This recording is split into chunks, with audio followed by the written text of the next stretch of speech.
abantu bagiraga amatwi gameze gutera amatwi ganyu gabaga gakozwe gute sabi wamaye amafaranga yanjye kariyo nshaka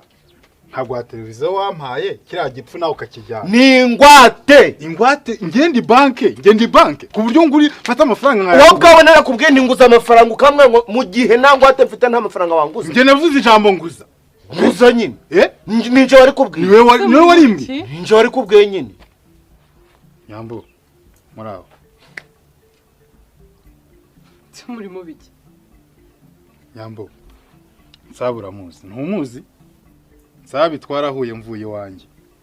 mfite amafaranga nari ngiye kugura sima ibyo bintu ugiye kuvuga uri kubigambana nande ndi kubibwira nyambo arabigusabye bise nabimbaje hari urupapuro kohereje akakubwira ngo sitoni mago nshaka kunsobanura ibintu ngaho amafaranga yanjye ntacyo amafaranga agenda amafaranga naguhaye igendere nge namuhaye amafaranga